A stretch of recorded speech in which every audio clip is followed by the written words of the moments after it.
2009, when Harvard last visited Gamble Pavilion, taking on number 13 UConn.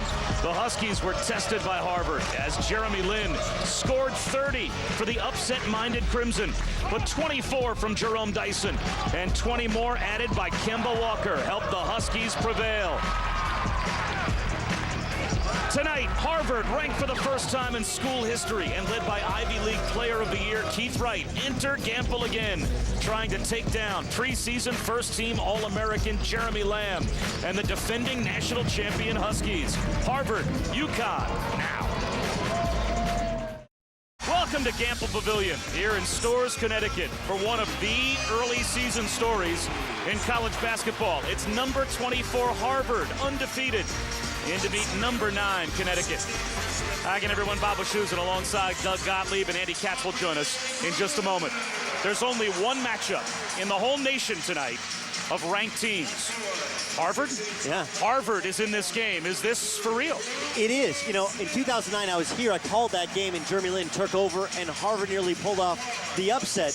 But what I saw was a young, budding program that Tommy Amaker had recruited at a level that Harvard hadn't seen these type of athletes maybe since the early 1970s, and what he's built is fantastic. It's legit with Keith Wright and Kyle Casey inside, a bevy of talented guards. They've shown their wares already, winning a non-conference tournament, taking down the likes of Florida State, who went to the Sweet 16 last year. Let's go one-on-one with Doug. The obvious matchup, you would think, is the size, athleticism of UConn, especially in the paint, against Harvard, a terrific defensive team. But don't underestimate the athleticism of Harvard. 4.8 blocks per game, first in the Ivy League. Of course, that's not nearly what Connecticut does. Connecticut, long, athletic. This is a difference in pace. Hey, Harvard holds you to 55 a game. Connecticut wants to score 75 a game. He who controls tempo controls this game. Starting lineups, first of all, for the Crimson, the key, you would think, is Keith Wright in the middle. Yeah, I think guard plays also key, but you point out Keith Wright. He is not a low major, mid-major Ivy League body. That's a big-time 6'8", 240-pound body. Struggles at times with length. We'll see how he does against Alex Oriaki and Andre Drummond inside. And the switch flipped for Jeremy Lamb last year, seemingly in the Big East tournament. You want to talk about a rapid rise to stardom. Didn't start his junior year in high school, leads his team to a regional championship his senior year, and then blows up late in his freshman year, helping, along with Kemba Walker, the Huskies win a national title. Now he's averaging 20 a game, shooting 56% from the floor, shooting high 40s from three. Jeremy Lamb's become a legit superstar. Another superstar is with us tonight. He's Andy Katz. Thanks, Bob. This has been a year of firsts in 2011 for Harvard basketball. They tied for the Ivy League championship with Princeton last March, then lost a heartbreaker at Yale to Princeton, then lost to Oklahoma State in the NIT. That has been a motivating factor for this program over the course of the season. If they win this game tonight, it will go down as the most significant regular season victory in Harvard basketball history. Oliver McNally, Keith Wright, those seniors, they want to go to the NCAA tournament. It begins tonight. Guys? Well, Andy, if Harvard pulls off the upset, it will be a streak-busting win because Connecticut has been basically unbeatable, especially at home in November and December. 38 straight against non-conference opponents. They haven't been beaten in Storrs in a November or December game since the early 70s, as you saw. So a lot on the line tonight. And Harvard at 8-0, Connecticut 7-1. Smith, first shot of the game, rolls off for Roscoe Smith. And here comes Brandon Curry.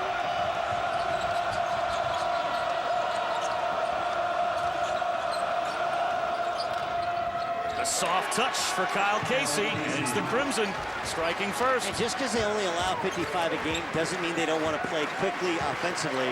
You're not going to guard Casey. That's Andre Drummond not knowing who he has. The freshman has to know personnel and that Casey can shoot the ball from 17 feet in.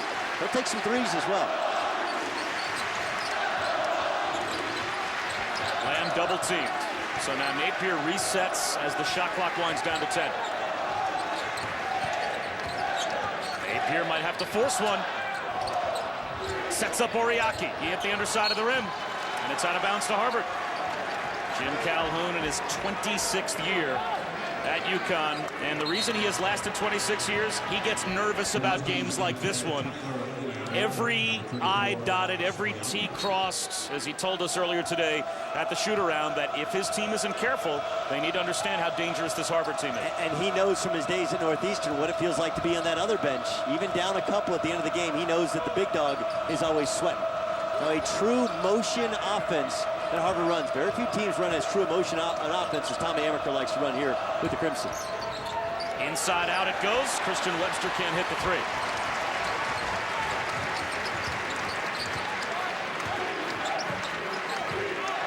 Now, Harvard believes with UConn's youth and the fact that they're still adjusting their roles. There's an alley-oop underneath to the freshman Andre Drummond.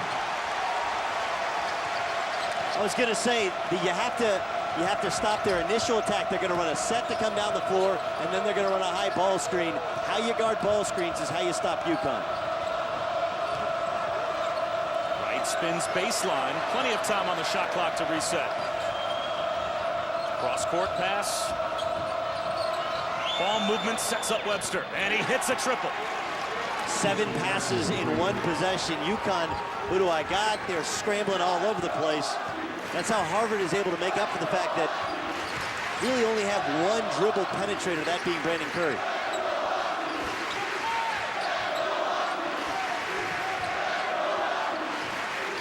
Lamb for 3.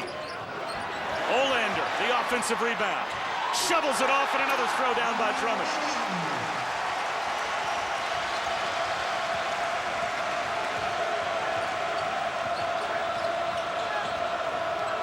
Turnabout is fair play. The alley-oop underneath to Kyle Casey. Great look by Brandon Curry. Napier, tough shot. Bad shot, not a tough shot. That's the difference in what he did last year. We didn't have to run the team as much. They could just come in and play. Lefty stroke just a little too strong for Curry. He only shoots about 27% from 3. Even though Harvard's shooting quick, you notice, Bob, that they have 5 back on defense. They don't want to give up any of those energy plays, even though Drummond already has done 2 chin-ups on the rim. Lamb from the baseline gets fouled. Right, so 2 similar looks in alley-oops. Both are called set plays. First, Shabazz Napier off the ball screen, drawing the help, and Andre Drummond just making a play. He's just bigger, badder, stronger. On this one, it's a back screen for the screener. That's a called play out of a set. Harvard only runs 2 or 3 sets. That's when they worked on in shoot-around. That's when they knew that because UConn likes to hedge hard on ball screens and hug up on shooters, would be open. Tommy Amaker in his 5th year at Harvard, 23 wins last year. That's a program record. Only the second 20-plus win season in the history of the program. And just a brutal loss at the end of the year to Princeton, or else they would have gone to the NCAA tournament for the 2nd time in school history. They had to play in the NIT, and there was, even with record-setting performances by Harvard last year, still a bitter taste in their mouth and a hunger as they entered this season. They think that they should be in the NCAA tournament. And Harvard, the only true round robin in league play without a conference tournament remaining in the Ivy League, I'm sorry. Casey forces one up. Olander the rebound. Olander's probably been their most consistent big so far this year. Comes off the bench, can hit jump shots, also an improving rebound. First foul on Keith Wright. Fighting underneath with Oriaki. If there's a danger in this game, that has to be it, right? Wright and Casey now both have a foul. Where do they go behind those 2 if they get in foul trouble? 4 freshmen coming off the bench, and you go from 6'8", 6'7", with 240, 225-pound bodies to really young freshmen. They're not necessarily true Ivy League type freshmen, but they're not at the level of UConn.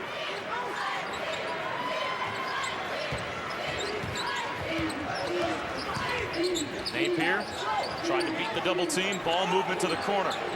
And a 3 goes down. DeAndre Daniels hits from the corner, and UConn has the lead.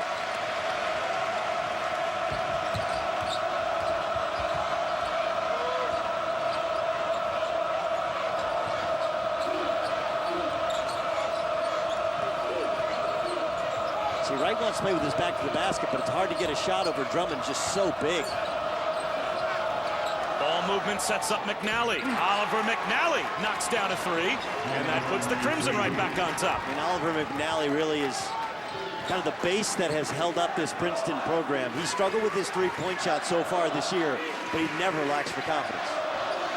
Olander, an answer.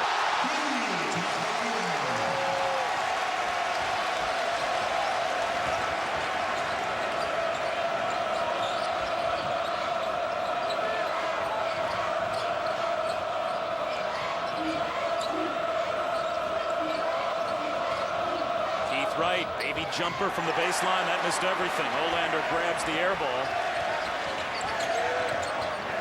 Nice crossover by Napier and a better takeaway by Brandon Curry.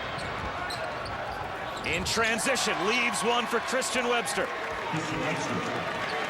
Curry, an outstanding defender, and Napier, who at times can be a little bit of a turnover. She gets a little too, when this team struggled and lost in the Bahamas to Central Florida, it was turnovers at the shoulder. Backdoor cut for Jeremy Lamb. They're just so explosive, though. Long at the rim. They dunk everything.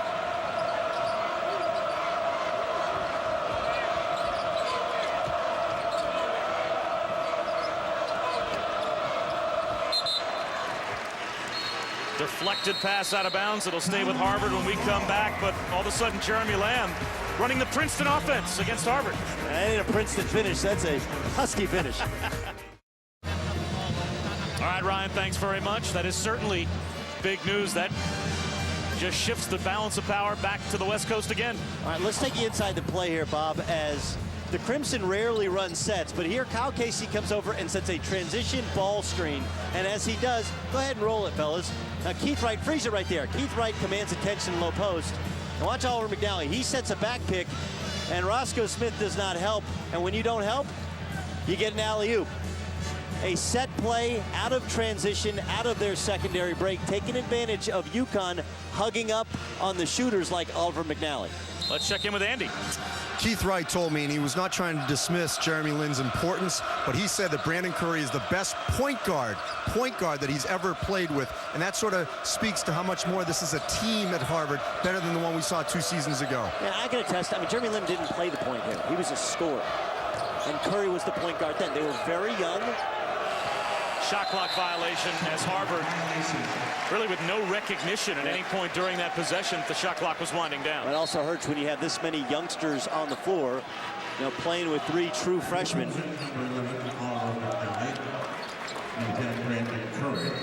And now McNally back in the game, coming in for Curry.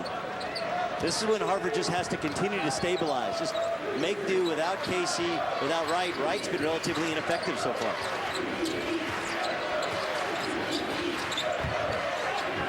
Boatwright in the game for UConn for the first time, and as he had an impact in his first 2 games as he sets up Lamb. Lamb comes up short. McNally the rebound for Harvard.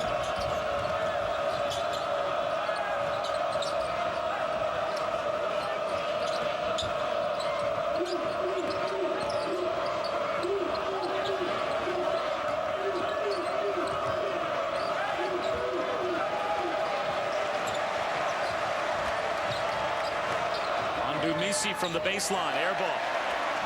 Overshot everything, and Jeremy Lamb comes up with it.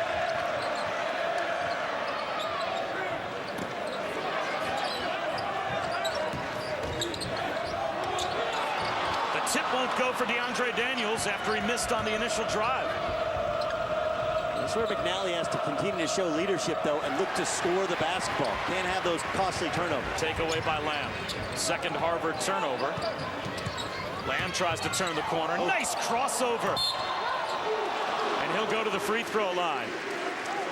Jonah Travis called for the foul. Well, Doug, we talked about Ryan Boatwright and the impact that he has had immediately for UConn. You know, he was suspended early on this season due to an off-the-court NCAA infraction. And in a game that was up-tempo, which was kind of loosey, kind of the opposite of how this game has been played, he just took over against Arkansas. B.J. Young and the Hogs struggled to contain his quickness. The freshman from Illinois is as explosive with the basketball as any you're going to see across the landscape of the college game, not just here in the Big East. With more on Boatwright, here's Andy. In September, I watched this team work out, play pickup basketball. Kemba Walker was on the court, and it was Ryan Boatwright, who was by far the most vocal player, was not afraid to go up and down, to challenge Kemba Walker on the other end, to take it to the basket, to pull up, and they need that voice. Shabazz Napier, not as vocal. Jeremy Lamb, much more of a quiet kid as well. So Ryan Boatwright was a big omission when he was out for those 6 games, being suspended by the NCAA. Now he's a huge addition off the bench. You know, it's interesting, Andy. I noticed that you didn't have next in that. You play pickup basketball with the president, but you won't play with the Huskies.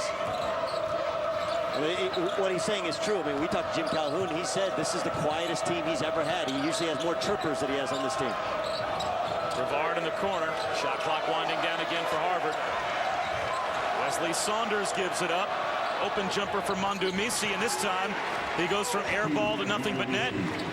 Same shot, same rhythm, obviously far better result, but Harvard just, it's almost like they're bleary-eyed as a fighter without Casey, without Wright, both on the floor at the same time. Now, Harvard's got 6 field goals and 6 assists to go along with it, so ball movement has been good offensively as Napier sets up Boatwright. Little floater on the baseline, comes up short, but the flush follow by Drummond. Tommy Amaker's seen enough. He's bringing back his veteran bigs. Travis nowhere to go with Andre Drummond just lurking behind. They go back to him again. This time Travis to the corner to McNally. He's got it.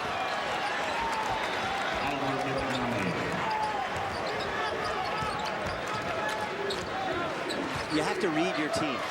And when you're a senior and you see you got a bunch of youngsters out there and you're struggling to find any sort of offense, whereas normally you'd make that extra pass. That's one of the best things that Harvard does is they're saying is don't find shots, let shots find you. Nice drive by Roscoe Smith. But there does come a time in which Oliver McNally has to try and take over and score, especially with Casey and Wright still waiting to check into this game. Travis inside, forces one up and draws the foul. So Jonah Travis will shoot when we come back. The foul on Drummond. The foul on Drummond, but the #1 prospect in what was supposed to be this year's senior class in high school has arrived on campus early. Back at Gamble Pavilion, a 3-point lead for UConn over Harvard. Midway through the first half, and there are droughts, and then there are droughts. 1946. This you don't is the remember Harvard that? Crimson team. Well, this was my 10th birthday. Yeah, you don't remember that team? Absolutely. I mean, they still talk about that 46 Crimson team. No question. That's the last time that Harvard went, and the only time they've ever been in the NCAA tournament. A 65-year drought since the last time that the Crimson played in the NCAA tournament. Last year they went to the NIT. Tommy Amaker actually took a team, if you count the CBI a couple of years ago, to postseason play. 2 of the only 3 years this program has ever played late March basketball. Now they've changed some of the restrictions on how a player can get into school.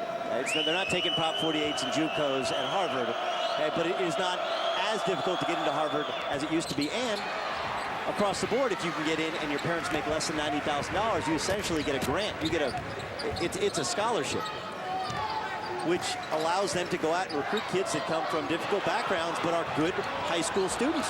Wesley Saunders got the steal, hands it off to Travis, and he finishes. I'm still not liking my chances, though, if I apply. You talked about how the standards are a little more lax than they used to be. Well, you had to have game, too. Yeah. I forgot to put that one in. I understand. You went to a school just down the street. Now it's Boston College.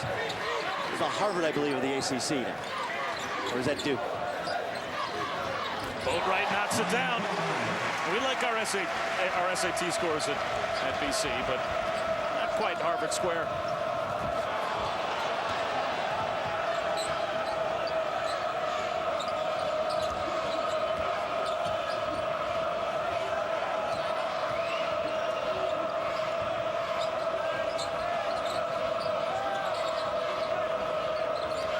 Keith Wright's only gotten the ball once kind of in scoring position. Even then, he took a fadeaway jump shot.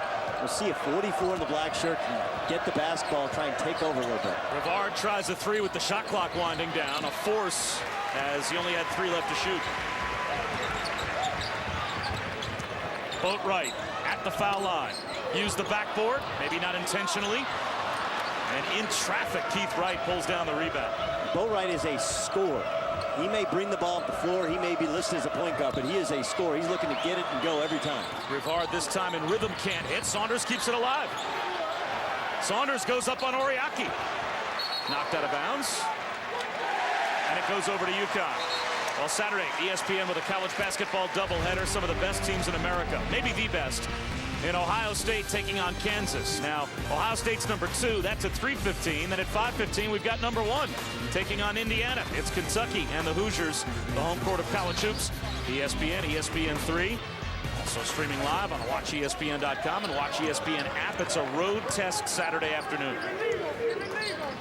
Intrigued to see Cody Zeller, the young freshman, against all the freshmen for Kentucky. That was a get for Tom Crean to keep a Zeller at home. Wham! There's a get for Jim Calhoun as the sophomore knocks down a 3, and UConn has a 5-point lead.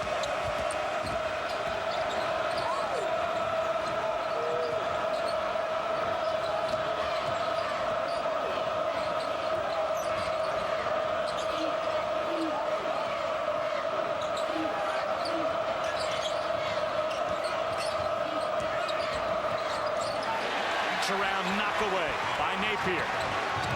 And then a projection by Rivard of the alley-oop attempt. And Napier went down hard. We've got a timeout on the floor, and Shabazz Napier is working it out. Looks like he's okay as UConn, Doug, has the 5-point lead. Well, anytime you can sneak a little poke away from behind, it's good to start transition, but Rivard, the Canadian, says, no layups on my watch.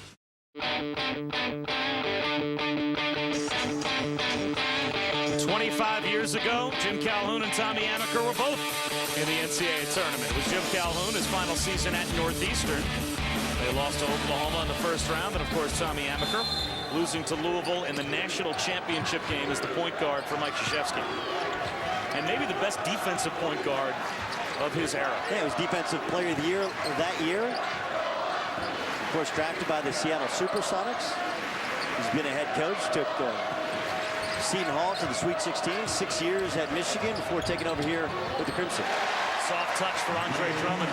It's his first bucket that wasn't a dunk. You know, if you go back and you watch the tapes of UConn over the last 4 or 5 games, the point of emphasis that's pretty clear is they want to get the ball inside to Andre Drummond. They think that if they get some inside scoring out of Drummond, now they become a dynamic national championship threat. Right, rejected by Drummond. He's averaging 3 blocks a game. This game right now feels like it's in a little bit of a danger zone for Harvard as the lead is starting to slowly creep up towards double digits. And now it gets there. They call it a long 2, so it's a 9-point lead, but Tommy Amaker spends a timeout. I think he's sensing the same thing we are.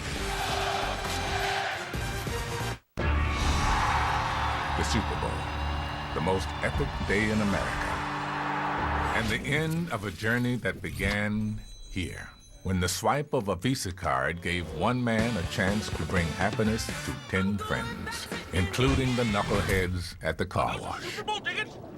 Yes, dude! You're going to the Super Bowl! Use your Visa card for a chance to win. To see more of the story, visit our Facebook page. Here at Gamble Pavilion, and number 9 now up by 9 over Harvard as UConn starting to stretch the lead a little bit. Bob Wischusen and Doug Gottlieb along with Andy Katz here in Stores, and the officials over at the scorers table right now. John Cal and Joe Lindsay taking a look at the last shot by Napier to see whether or not it was it a 3 or was it a 2. They, I think, originally called it a 2. Now there we go. Now that's better. That's a 2. That's 2. But you pointed out how we're in danger zone right now, and you're right. Keith Wright looks intimidated by the length and the size of UConn. You know, he takes one face-up jump shot and kind of fades away. Then he goes in there, gets his shot blocked by the freshman Andre Drummond. This is what happened to them at Oklahoma State when they played in the NIT. The size, length, and strength of Oklahoma State really seemed to bother Keith Wright. Wright goes inside again. This time Napier collapses, and Wright somehow gets it back. Jeremy Lamb eventually has his hands on it. It's still loose. Down to the deck goes Webster. It's a held ball, and it stays with Harvard. But Napier still plays with the same energy he played when he came off the bench last year. On the floor, scrappy. What was that line Jim Calhoun gave us? If Jeremy Lamb can be as good as Shabazz Napier thinks he is, thinks that Shabazz Napier is. Something like that. Something like that. Well, the one thing Jim Calhoun did say about Napier, he is the player I want with the ball at money time all the time. And to me, that is the essence of being a point guard. And in talking to him, he said, the game has slowed down for him this year. Last year, he's playing with Kemba, kind of watching the whole Kemba thing just happen. Now it's happening to him, and the game has slowed down, but even though his body hasn't slowed down. Shot clock down to 5 again. Webster to the corner. Casey for 3. Got it! As the shot clock is winding down. Boy, it's hard to overemphasize how big of a basket with where this scoreboard was starting to go that was for Harvard. Yeah, 6 and it was 9, and then you get to 11, and all of a sudden the crowd's into it. Instead now, UConn has to run set offense, something that at times they have struggled in. Boatwright sets up Drummond. This is their best scoring offense. You got Lamb, you got Boatwright and Napier, as well as Olander, who can shoot the 3. Ball movement. Napier as the shot clock's winding down, off the mark. In the corner, it's out of bounds off Webster. Great hustle by Boatwright to force it off Webster. And Saturday, ESPN2 with a full day of college basketball. I'll actually be in Cincinnati for that Skyline Chili Civil War between Cincinnati and Xavier. Crosstown game. Somebody's going to end up getting bloodied in that game. And then Oklahoma State Pitt, terrific doubleheader on ESPN2 on Saturday afternoon. And it is Look at Boatwright. a game at Madison Square Garden, by the way, as Pitt will take on Oklahoma State as Boatwright scores inside. Boatwright is relentless. He got an extra possession for UConn, tipping the ball out of bounds, and then got an extra possession in a layup, stealing the basketball after they had lost possession. Casey works his way inside. Olander called for the foul, so that'll put Kyle Casey at the free throw line. Quickness, toughness, tenacity. You see him miss jump shot, and then he just takes the ball from Oliver McNally. McNally a little bit soft with the ball. Got to be stronger with it. Ryan Boatwright is in attack mode every time he has the ball. You know, as an 8th grader, he committed to go to USC. It's back when Tim Floyd just had it rolling. And then was going to go to West Virginia. West Virginia, the day after he committed, took a commitment from another point guard and ended up late last year in the recruiting period committing to UConn here. And what a tremendous addition, especially with Kemba Walker. It was November last year, so it wasn't that late. Not sure what the officials are going over to the scoreboard to check. Andre Drummond was called for the foul, as it turns out. I thought it originally was on Olander, but it is credited to Drummond. That's his second, and they just wanted to confirm with the scorer's table who the foul was on. It is on Drummond. I'll check that. They changed it back to Olander, so now they've got it straightened out. And that's only important because if Drummond got 2, Calhoun probably sits him. So it's not important to me and you, but it's important to Andre Drummond. And Olander ends up sitting down as he's replaced by Roscoe Smith.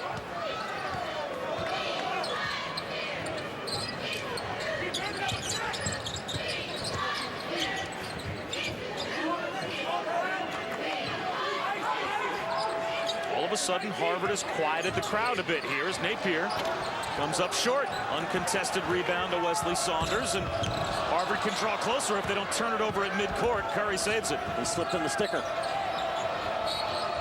And now Drummond picks up his second, and that's a cheap one. You get your 6'10", 260-pound freshman 25 feet from the basket, a bump on a guard, and now Oriaki will have to come back on as Drummond has 2. He'll sit down.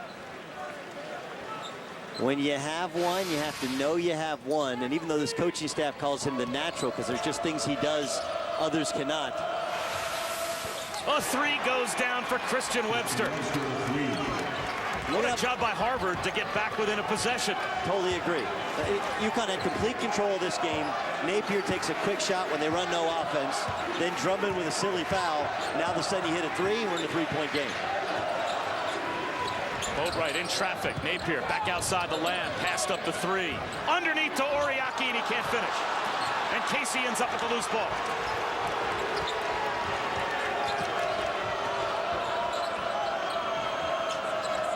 Webster for the tie. Offensive rebound for Wright, lost his balance, bounces it back outside. Great effort by Keith Wright.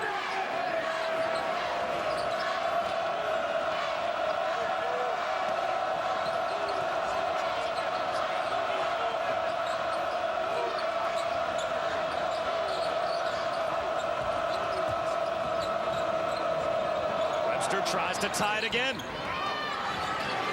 Oriaki gets tied up and a cheap foul called on Wesley Saunders. We will step aside. Harvard down by 9, has cut it all the way back to 3 here at Gamble. At the break, back to Bob, Doug, and Andy Katz. Andy? Thank you, Ryan. What we're seeing now is somewhat akin with Harvard to what Cornell did, where they have a veteran team coming back after winning a share of the Ivy League. And what we saw here earlier this season, when Harvard went down to the battle for Atlantis in a tournament, they thought they were going to play UConn in the championship game. They were that confident beating Florida State. But then they left there and went to Vermont, a bandbox of a gym, and were able to come up with a key road win. If you look at a chart here, look what happened in these other tournaments. Dayton wins the Old Spice. They lose at home to Buffalo. St. Louis wins the 76 Classic. They lose at Loyola Marymount. Kind of hard to compare Duke, Ohio State, but they still lost that game after winning the Maui Invitational. Bob and Doug? And Andy, you mentioned the experience that Harvard has. Not only do they return all 5 starters, but they only have 3 seniors on the team. And out of those 3 seniors, really it's Wright and McNally are the only 2 that play. So Tommy Amaker not only has an experienced team back this year, but most of that same team comes back next year also. Yeah, he's building depth for this program for the long haul, not the short haul. This is not just a, hey, load up for one season plan and then get out of town. I believe this is a perfect fit for Tommy Amaker to stay for a long time. Casey short on the jumper. Tie up. A held ball. It'll go over to UConn. That gets Harvard the arrow back, though, as Wright was battling with Roscoe Smith. I mean, we pointed out earlier that they've lessened some of the restrictions in getting players in the school, but it's not that they've lowered them below anyone else in the Ivy League. They've simply upped the amount of money in which your parents need to make in order to essentially get a full ride, or a grant as you can get from Harvard, which is a little bit different than some of the other institutions that offer full financial aid. Still, the idea is, for the first time ever, Harvard has invested in trying to be competitive in basketball, and you can still do it the right way, and that's why it's a great fit for Tommy Amaker. Boatwright leans in, blocked from behind by Saunders. Oriaki has it stripped away. The hands of Sanders have just been ever present at the defensive end. Wright goes right at Oriaki. Can't bank it home, and Oriaki has the rebound. You see how he kind of rushed it? He made a nice move. He had Oriaki pinned underneath the bucket where he could use it to shield him from the block shot, but still just rushed it. It's been a few possessions, though, since we've seen UConn look fluid offensively. Harvard, it seems, has done a pretty good job of mucking up the game defensively, and as a result, they've slowed down UConn, what was once a 9-point lead. Touch foul called on Brandon Curry as he bumped Shabazz Napier. And Saturday, a great college basketball doubleheader on ESPN. Number 2 Ohio State and number 13 Kansas at 3:15, and then at 5:15 it's number 1 in action as Kentucky takes on Indiana, the home court of college hoops, and a road test Saturday on ESPN, ESPN3, and streaming live on WatchESPN.com and the Watch ESPN app. And the big question is, will Jared Sullinger play in that matchup against Thomas Robinson of KU? I also want to know if Tyshawn Taylor cannot turn the basketball over against Aaron Kraft, who's just an unbelievable on-ball defender. Great lateral quickness, strength, attitude defensively. Speaking of which, 4th turnover of the first half for UConn as DeAndre Daniels simply lost the dribble. Like a bad cold, Harvard just hanging around. They've got nothing out of Keith Wright, and they're still just down 3.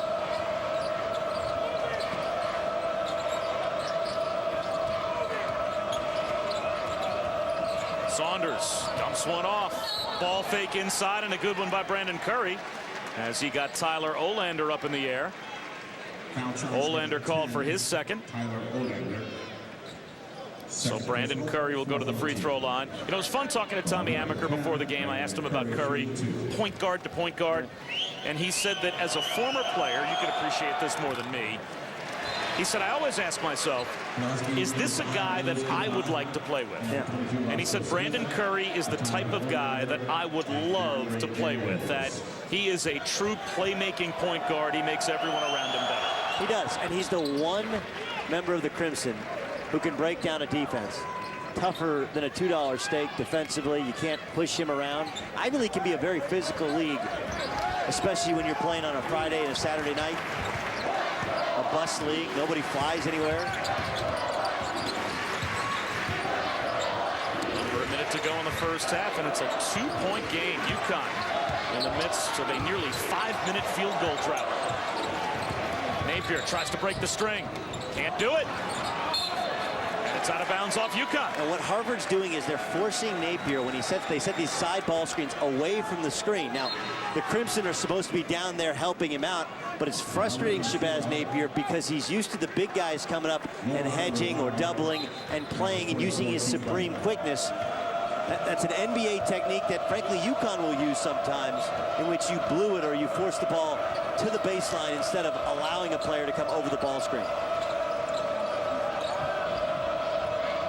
A spread court action, just trying to run clock here for Harvard. Got a 6-second differential between the shot clock and game clock. So Harvard can't hold for one, but they can bleed most of the rest of the clock down. Under 10 to shoot. Curry, a little floater. Won't go. Jeremy Lamb the rebound, and plenty of time to get off the final look for UConn. Nice to go left for that pull-up jump shot. Lamb for three. Comes up short. It's a 2-point game at halftime. Yeah, and if styles make the fight, this fight so far is played into the style of Harvard. They want to hold you to 55 a game, and right now UConn playing closer to their pace at 30 instead of their normal pace where they score 75 a game. It's the first time that Harvard has trailed this season at halftime, but it could have been a lot worse.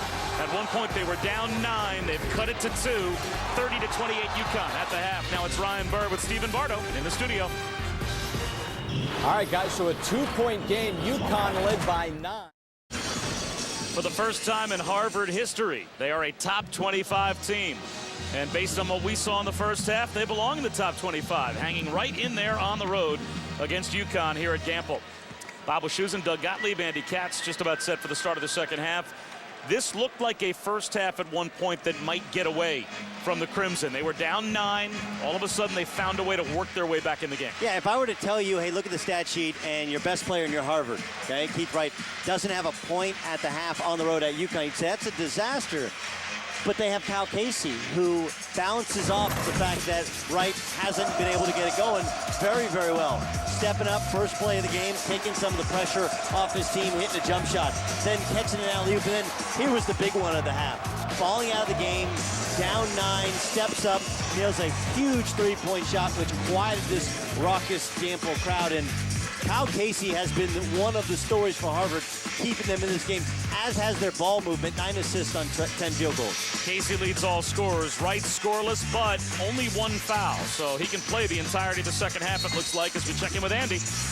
Well, I just talked to Tommy Amaker, the head coach at Harvard, and he said the same issue is there. They've got to keep UConn off the backboard. As you said, they out-rebounded them 21 to 12. They can't allow any runouts, and they're going to have to find a way to score inside. As you said, Keith Wright unable to score, having a little bit of trouble against these longer, taller UConn Huskies. Ryan Boatwright getting the start. Obviously, Jim Calhoun knows he needs more offense. That's why he has that trio out there of Boatwright, Napier, and Lamb. Right, the pass to the corner sets up a wide open look for Webster, and he can't knock it down. Lamb tries a quick trigger, and he's got a 3. 11 points for Jeremy Lamb. He now leads all scorers.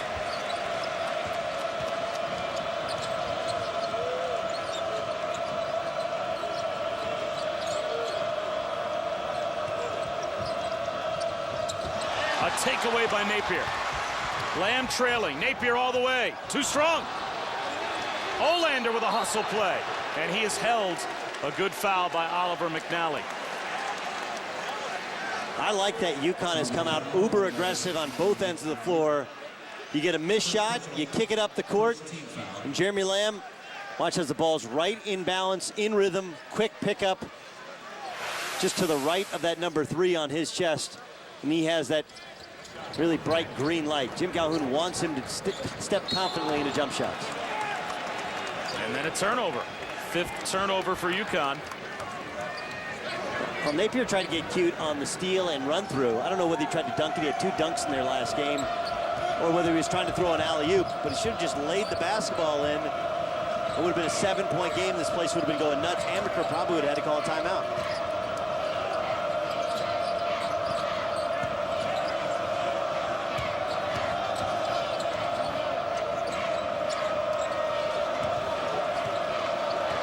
Curry sets it up with 10 on the shot clock.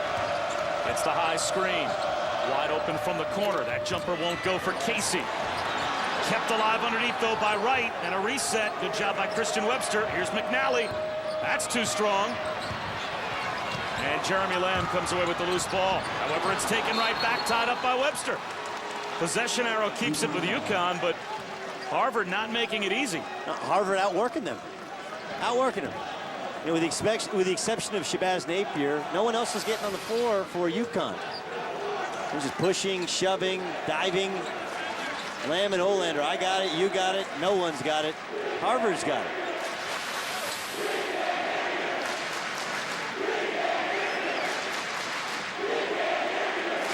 Student section trying to get the rest of the crowd to stand up. The student section was distracting the towel guy.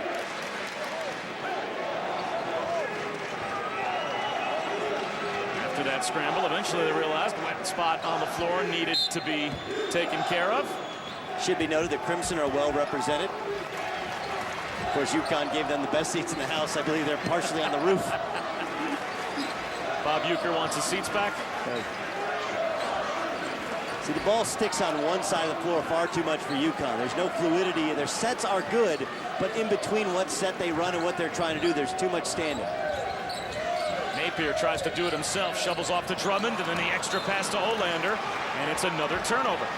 It doesn't make you difficult to guard, which of course allows the Harvard fans way up there, way up there. And I was told it's a very difficult week for some of the younger Harvard players because the papers are due this week, and then a study week, and then they have finals. I think there was also an interesting lecture on campus tonight at UConn, and a few bypassed the game. Right inside, travel. 5th Harvard turnover.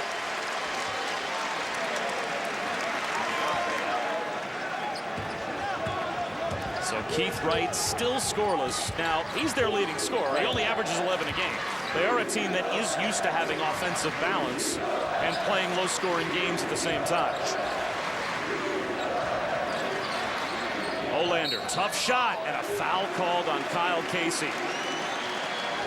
Joe Lindsay said he got the elbow. And Keith Wright was a huge get. You know, when they first got the program, they had Jeremy Lin, and the first commitment was Oliver McNally. And McNally's kind of those, yeah, I'm coming, I'm going to get other guys to come with me. But Keith Wright was a guy that was recruited far above the level of the Ivy League. And Tommy Amaker sold him on games like this, situations like this as a dream scenario. Who would have thought the dream scenario would play out so quickly? Well, last year as a junior, he averaged almost 15 points a game. 12 double-doubles, Ivy League Player of the Year. This year, though, the scoring has been more balanced for Harvard. He's been in double figures 6 out of their first 8 games, but only averaging 11 and a half a game. They're also playing a little bit slower than they played last year. Wright against Drummond. Forces one up. Still can't get it to go. Another try for Wright inside. That rolls off the rim, and Drummond the rebound.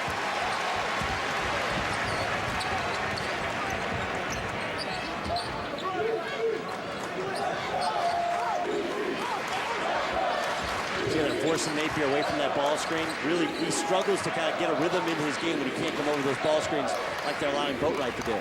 Napier for 3. Knocks it down. And now we're back in that same danger zone that we were in the first half when we saw Harvard respond. We'll see if they can do it again.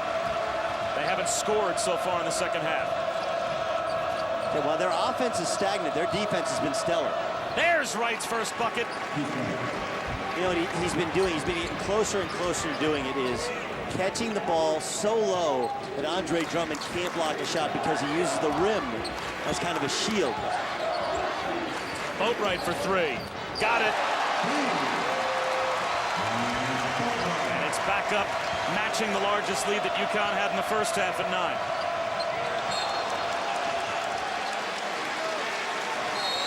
Amaker will respond with substitutions when we come back, but Gample's alive with a 9-point lead for the Huskies. Gample's alive. Someone's woken up Keith Wright, maybe just in time. Crimson falling out of the game, mostly because of Boatwright getting it right for UConn.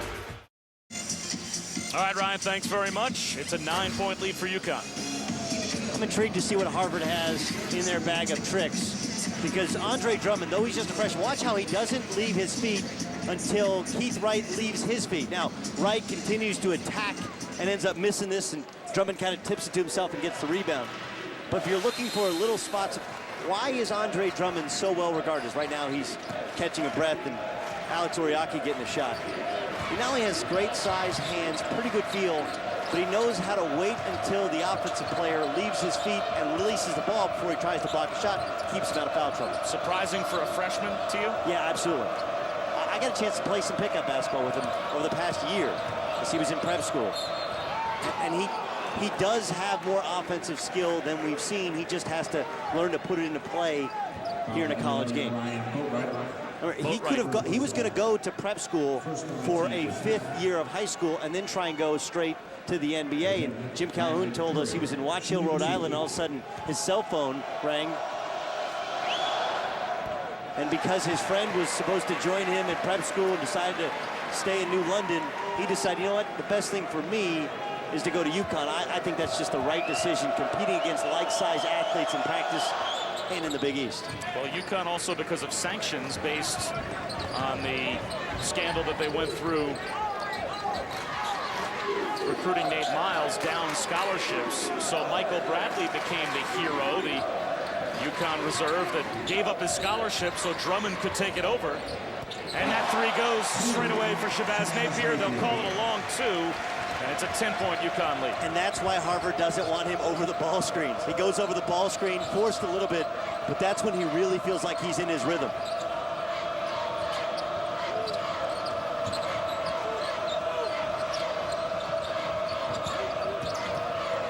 Mondu Misi gave it away in the lane. Can he get it back? On the deck, Napier's got it, calls a timeout. UConn ball with a double-digit lead when we come back to Gamble in just a moment. It's a new-look UConn team, and when they go to kind of a more high-powered offensive look, Bob Wischusen, it's when they bring in Ryan Boatwright, playing with Shabazz Napier and Jeremy Lamb, and it stretches the floor out wide open, and UConn has used it to the tune of three-pointers galore here in the second half. Those 3 threes have kind of opened up this game. It's interesting, from the outside, kind of as the novice, I would have thought that if UConn was going to dominate this game in one way, shape, or form tonight, it would be with Drummond, Olander, Oriaki, Roscoe Smith with their size and athleticism underneath. But the three-point shot and now the drive by Lamb, that's turned the game more than anything else. Well, that's the strength of this team. And there's one thing that you find when you watch Jim Calhoun, you say, he's won these national titles. There's got to be more to it than just all the pros on his wall, because that's how he recruits. He brings them into his office, and he has just picture upon picture of all these spectacular pros on the wall. He says, you want to be on my wall? Come play here. But the one thing you learn when you watch UConn play is he has a very good feel for what his team needs in a specific game, a game-to-game kind of pragmatic approach. Scoop will go for Curry. Offensive rebound and a kick back out by Jonah Travis.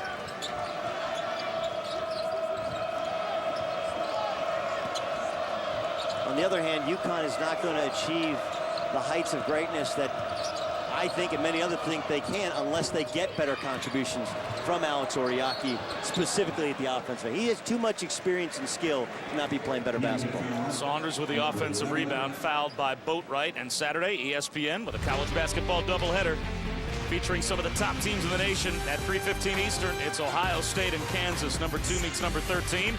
And then we've got number 1, Kentucky, taking on Indiana at 5:15 Eastern. The home court of college hoops, ESPN, ESPN3, streaming live on WatchESPN.com and the Watch ESPN app on a road test Saturday afternoon. And forgotten in all of Kentucky's size and length and athleticism is Deron Lamb, along with Terrence Jones. But I think everyone remembers Jones is back. Deron Lamb played a huge part in their win over Carolina.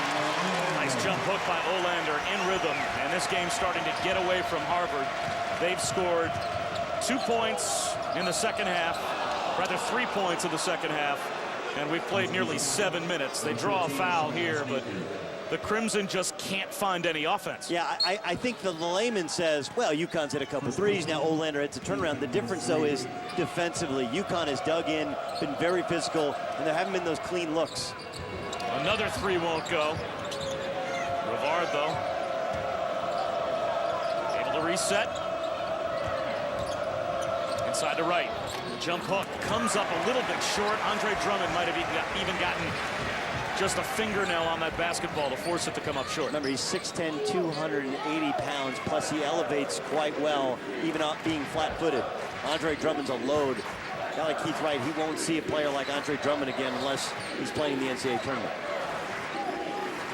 A freshman as well. Freshman. I saw a sophomore that's pretty big and pretty good last night in Myers Leonard as well. How smooth is Jeremy Lamb? Are you asking or are you telling? It's a rhetorical question, Okay, but if yeah. you'd like to answer it, feel No, free. I was thinking, I mean, you know, backside of a baby, is that good? You and I would both know. Suede? Three knocked down by Rivard. Well, we saw Harvard fall behind by 9 in the first half and respond. Is the deficit too deep now to come back from? As the quick trigger pulled by Napier and a chance for Harvard to cut further into the lead. For UConn, you don't want to get selfish. One bad shot cannot beget other bad shots. Wright catches it deep, and that time able to float it over the top of Drummond and Roscoe Smith. Timeout called by Jim Calhoun. Here's the silky smooth, off the dribble mid-range game of Jeremy Lamb. On TV, I'm not sure it translates just how long his strides are, how athletic he is, because it almost looks like he's moving a half a gear slow. But watch this big step, huge step through, covers ground from nearly the three-point line all the way to the middle of the lane, and then fades. On the other hand, this Harvard team brought a very, very good three-point shooter, over 40%. The Canadian is a sniper, and then they threw the ball inside to Keith Wright, who confidently went right at the chin of Andre Drummond and finally got a jump hook to go down. You know, last year, I had a mid-season game. Might have been the first Big East game that UConn played at Pitt. And it was Kemba and the Kemba-ettes. Right. If you told me that night, I think they lost by 9 or 10, and it really wasn't even that close. And if you would have told me that night that Jeremy Lamb, starting the Big East tournament, was going to start a run where he was going to score in double figures every game to close out last season and every game so far this season, they were going to win the national championship, I would have told you were crazy. I mean, it didn't look like they had any chance to put together that kind of a run. But talking to Jim Calhoun before that Pitt game, he said Jeremy Lamb is going to be good, and he's going to be good fast. He comes up short on the three here, but he had already seen flashes of it. He knew it was coming. I don't even know, though, if he truthfully thought it was going to be last season that it would come when it did. Wright can't find room over Drummond. Now with the left hand, sneaks it up and in. Well, no doubles coming, and Keith Wright frankly wanted to kick the ball out, but then he's turned and saw, I got a lane here. And Drummond has refused to go on the high side, not trying to front, not trying to foul. Wright has regained his confidence, and UConn keeps forcing shots. That's their third forced shot in a row. Foul on Olander. You remember that three from Napier? It started 3 other selfish possessions, and what was a blowout suddenly now is a ball game. Huskies still up 9.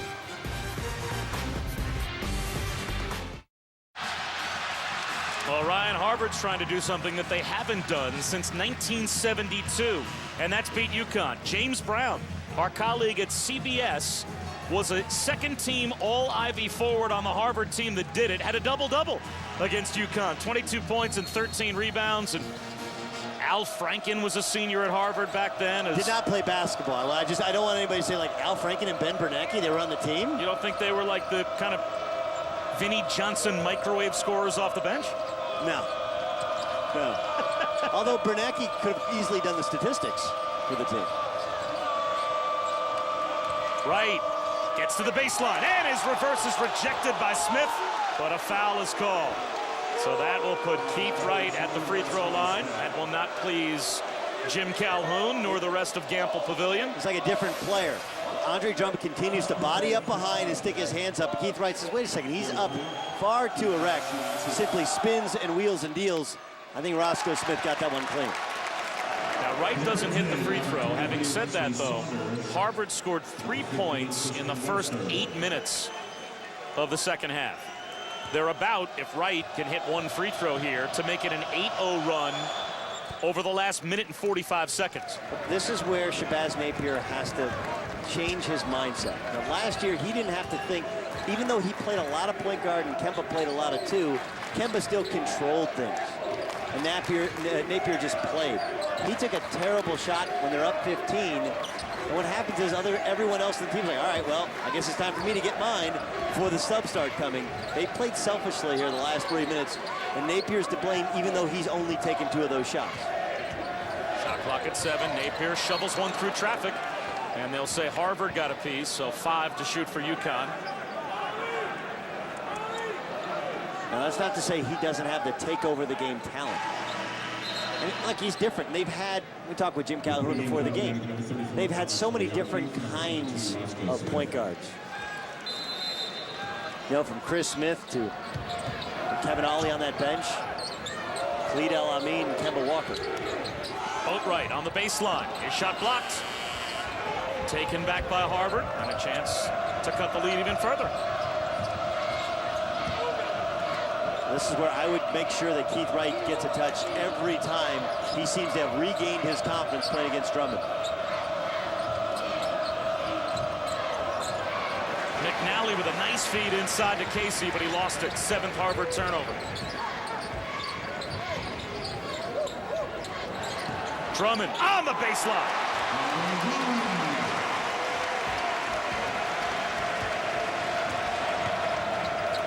Ten now for Drummond, and 8 of the 10 have come from dunks. Saunders turns it over. Boatwright in transition, sets up Lamb. Got a 3. Timeout Harvard.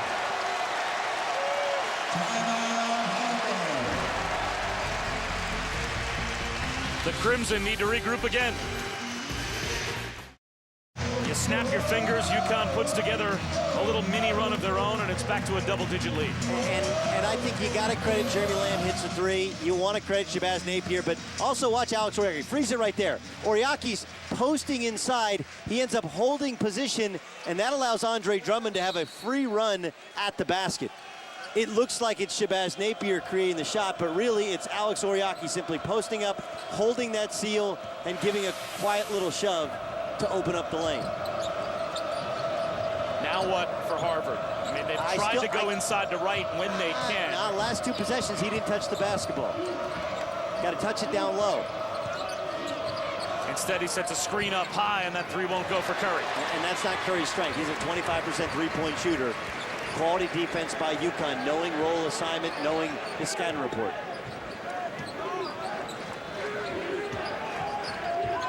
Same ball screen, look for the lob. Tie up though by Saunders. Held ball, Harvard's got it back. Saunders is tremendous defensively at getting his hands on the basketball, whether he's swiping into the low post or simply on the ball. Speaking of terrific defensively, he plays for a pretty good old defensive point guard. Back it goes to Wright, trying to go around Drummond with the left hand. Boy, there's a lid on the basket in this game for Keith Wright. But still, that's a better shot. Eventually, I would expect UConn to come down and dig or double. They just refuse to come down and help. That's why he hasn't had to kick the basketball out. Boatwright leans in and connects. 9 now for Boatwright, and the lead up to 15.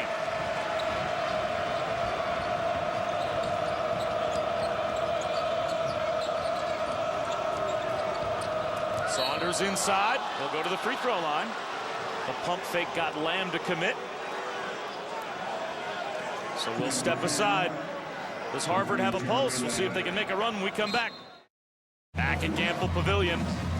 And Number 9 has opened up a 15-point lead over number 24. Harvard's never been ranked before, and they have plenty of times tonight hung tough. Let's go inside the play. Here's what UConn wants to do. They want to come from the weak side. Freeze it right there, guys. They want to set a ball screen. Now, what Harvard's been doing is forcing it down the baseline to the help. But what happens is, if you don't force it down the baseline, go ahead and roll it. Now, all of a sudden, freeze it right there. Ryan Boatwright gets in the lane. This is where Keith Wright has to come over and help. He's guarding a non-shooter in Andre Drummond. He doesn't help after the breakdown at the point guard spot, and you give up essentially a 5-foot floater, and that's allowed Ryan Boatwright to have 9, Andre Drummond 10, all on dunks, and the freshmen helping contribute to Lamb and Napier. They get 4 offensive weapons. That's more than anyone else in the Big East is going to have, maybe outside of a Syracuse. And they have tremendous length and depth in their front court to defend some of the other elite teams in the country. And Andy has more. Andre Drummond wasn't supposed to even be in college this season. He was going to go for another post-grad year, decided to come to UConn, and I spoke to him yesterday, and he said, look, I'm not concerned about scoring. I just want to defend and rebound and block shots. And so he's got a good attitude right now. He's also got a good vertical. For 270 pounds at 6'10", he effortlessly throws it down once again. 6 for 6 from the field, 5 dunks, but there's a dunk answer from Wesley Saunders. Harvard's not going away. 6.5 minutes to go, and they're down by 13. Now, at some point, they need stops and to make a run, but they are still within striking distance. Well, remember, this is a league champion, albeit they lost in the one-game playoff on a last-second shot. And there you see where Andre Drummond needs to develop his game. The league champion, a team that went out to the battle for Atlantis and won that tournament. They know what it takes to win games, to win championships. Rivard for 3. He's got it. And it's a 10-point lead. 6 minutes to go. Très bien. Oui, oui.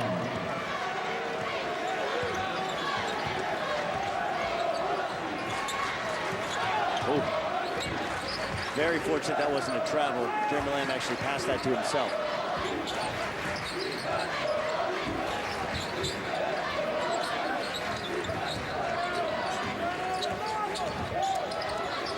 Get 5 from the corner. That's too strong. Chance for Harvard to get it down to single digits. And they go back inside to Wright. He gets fouled. Drummond thought he caught it clean. John Cal disagrees. To the line goes Wright. Well, Andre Drummond is just a fantastic athlete. They call him the natural because he just does things that you can't teach. 2 free throws. Hitting guys low and then catching an alley-oop.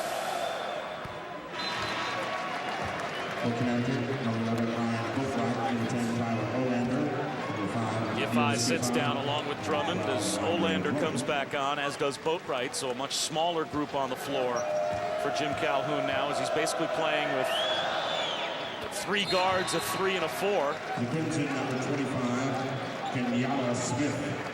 And the first appearance in the game for Kenyatta Smith for Harvard, as Wright will sit down. 5 minutes, 20 seconds to go, and it's an 8-point game.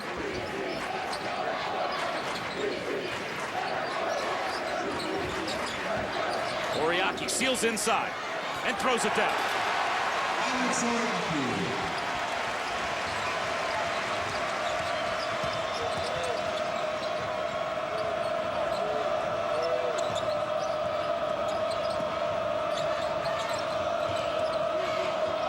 On the way from Casey. He's got it.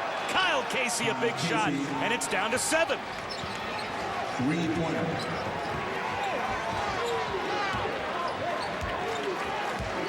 Harvard's got back to their motion game offensively, moved the ball side to side. That's why Casey got that rhythm jump shot. Olander in rhythm, hits it 2. And that's what a face-up 4 gives you. It opens up that lane, play before they hit Oriaki for a dunk. Now all of a sudden you sag down, and Olander makes you pay. He's a very improved player, confident player out on the floor, not just shooting but handling the ball.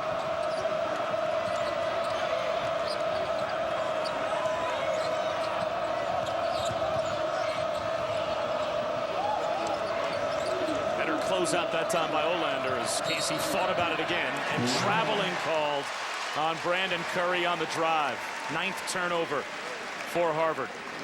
Look at the balance of Kyle Casey, the rhythm within the offense, steps in. Olander closes out, probably should have used his left hand. Casey, a right-handed shooter, you want to close out with that left hand, make him go to the baseline. But that was a confident jump shooter. Kyle Casey, the junior.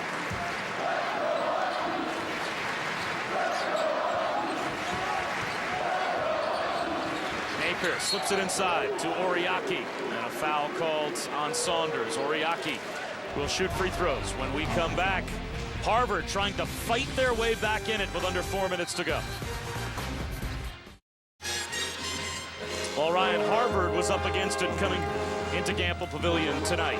101 straight games in either November or December in stores. UConn has been a winner. They've never lost a November or December home game against a non-conference opponent in this building. 38 in a row, Doug. So if Harvard was to pull off this win tonight, it would be something that no non-conference opponent has ever done to UConn in either November or December. And look at Alex Oriaki's stats. You can almost feel for a kid like this, where he thought this was going to be his year, you know, rising to a junior year after winning a national championship, played a big role in the Maui Invitational, big role at times in the NCAA tournament. And then right before school starts, Andre Drummond shows up, and now he's one of 3 big guys, and he hasn't played well. He's, in many ways, at times regressed offensively. Now he's got 3 points here in the last 2 possessions. We'll see if this is a big night for Alex Oriaki. In order for UConn to be good, he needs to be good. They had 11 double-doubles last year, but only averaging 7 points and 6 rebounds so far through the first 8 games this year. He's only playing 20 minutes a game, played 30 minutes a game last year. Out of bounds off of Casey. Another turnover for Harvard. And Saturday, ESPN2 with a full day of college basketball. It starts with a little backyard brawl between Cincinnati and number 8 Xavier. Crosstown rivals meet at 12:30, then at 2:30 at the Garden. Oklahoma State takes on number 14 Pitt, the home court of college hoops. A great doubleheader on ESPN2 Saturday afternoon. Remarkable what Chris Mack has been able not just to maintain, but to grow with that program at X. Going into Vanderbilt, getting a win, coming back home, beating Purdue. You were there last night as they beat Butler like a drum. Butler kept it close late. And Butler's going to have a hard time finding offense this year, and really on a night where Stu Holloway only had 1 field goal in the game, and they still won going away.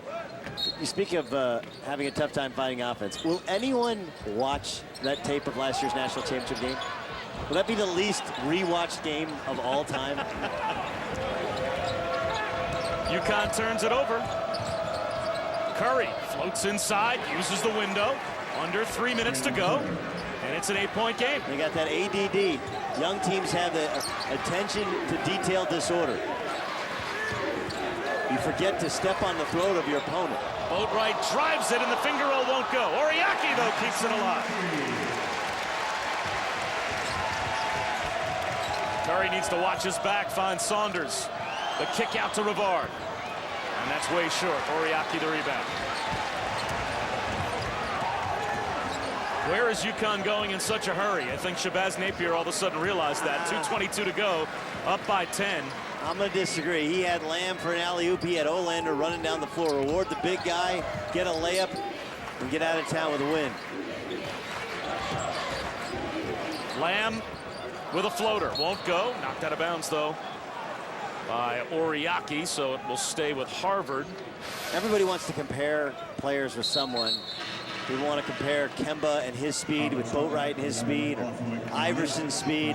Look, he's fast, and he's small, and he can score. I'm not sure if he compares with either of those two, but he's going to be really effective this year. But you got to feel good for Alex Oriaki. 5 straight points for the Huskies coming in struggling. A 3 that Harvard desperately needed to fall for Kyle Casey does not. And UConn has the ball under 2 minutes to go on a 10-point lead. And a foul given by Wesley Saunders.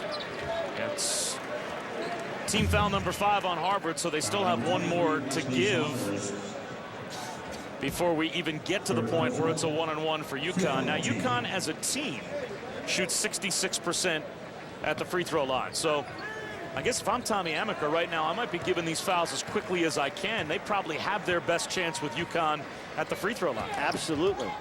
The problem with it is most of their weaker free throw shooters aren't going to touch the basketball this late in the game. Jeremy Lamb shoots 87%, so that's the last guy they want to see. Scooping inside Napier with 17 on the shot clock. Tosses one up and gets fouled. Number 10, Brandon Curry. Napier going into his Earl the Pearl routine, spinning, creating.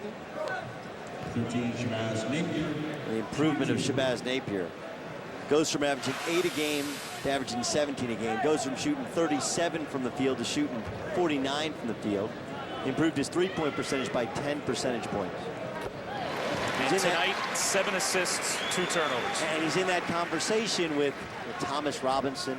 I mentioned Myers Leonard as some of the most improved players in the country. Guys who have gone from afterthoughts to becoming main cogs for some of these top teams in the country.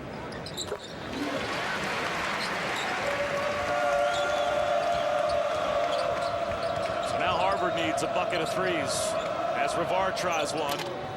Doesn't get the bounce. And it's out of bounds off Napier.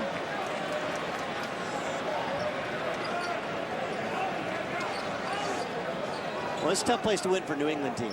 Of the last 113 teams, non-Big East from New England to come in here, UConn's beaten 112 of them. It's not just coming here for them to play, period. They lost to UMass in 2004.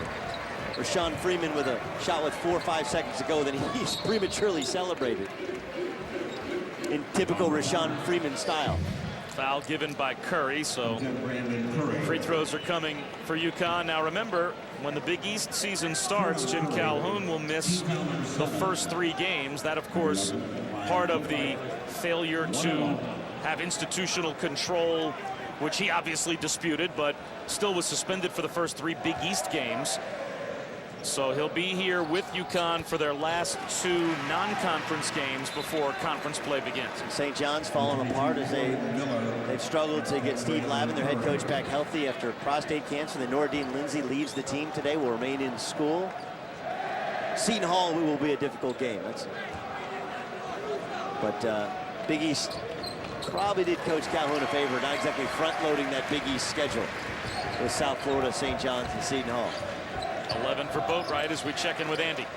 And the Big East was adamant that they created the schedule long before any of that news came down from the NCAA, that had nothing to do with his suspension. Obviously, there were skeptics out there based on the games. There's no games. I mean, the thing you have to keep in mind is that ESPN and CBS select certain games for their windows, and the better games with the elite teams are pushed deeper into the Big East season. That's why you don't see UConn, Syracuse, or UConn Louisville in late December. Andy, I was amazed last year that I was able to call UConn Pitt just a few days after Christmas. Kind of surprised that a game. You were surprised that you were on the schedule, no, or that that game was on TV? I think both. you can think a little bit better of yourself. Yeah, I was really happy to see that game fell during Christmas because that made me a candidate. Not going to catch me at a BCS game anytime soon. There's a block inside by Casey. So some pride shown by the Crimson. Saunders inside, loses it on the way up. Lamb has it, 10 seconds to go. And UConn is going to beat Harvard. The first night that the Crimson are a ranked team, they go down as many have before here at Campbell. And honestly, I know it probably becomes the last time that they're ranked, at least for the time being. They still may run off 10 more games in a row and get back into the rankings, but honestly, wouldn't most any ranked team be an underdog coming in to play the Huskies? The Huskies were impressive defensively, and at times offensively, they were exemplary with their ability to score and score in bunches. There should be no bitterness towards Harvard. This is a tough place to come and win. So the Crimson lose it to UConn, 67-53. UConn now improves to 8-1, and this certainly qualifies as a quality win for Jim Calhoun, who's standing by with Andy. All right, thanks, Bob. Well, Jim, how would you assess the way your team handled the lead and was able to keep Harvard a little at arm's reach there in the second half? Well, I think in the second half we started to turn the defense up, and that really became the key. And, of course, we made some big plays. I really felt if we had consistently rebounded and held on to the ball, we would have had a super game. But Harvard's really good, and but so is in Connecticut. I think we're getting better. We didn't do this against Central Florida. Had a big lead and lost the game. Here we had that 14-point lead and kept them at bay. Your perimeter of Jeremy Lamb, Shabazz Napier, Ryan Boatwright, when they are sharing the basketball and spacing, how effective can your offense be? Well, it becomes very effective because we have another great shooter in Tyler Olander, so that gives a big guy who can throw in the post. But no, I'm overall going to be pretty happy because I think what we didn't do in the first half when we had the 9-point lead, we did in the second half. We got 10, got it to 15, kept them at that 12, 15 for the rest of the way. I'm pretty happy because they're a good ball club. All right, thanks, Jim. Thank you, guys. Back to you, Bob. All right, Andy, thanks very much. So again, our final, UConn over Harvard, 67-53. Coming up next, West Virginia and Kansas State, as John Shabby and Fran Fraschilla will have the call. This has been a presentation of ESPN, the worldwide leader in sports. For Doug Gottlieb, Andy Katz, and our entire ESPN crew, I'm Bob Wischusen. So long from Stores, where the freshmen at times put on a show tonight. Andre Drummond. He'll be a force this year for UConn. They win it. Let's go back to Ryan Burke.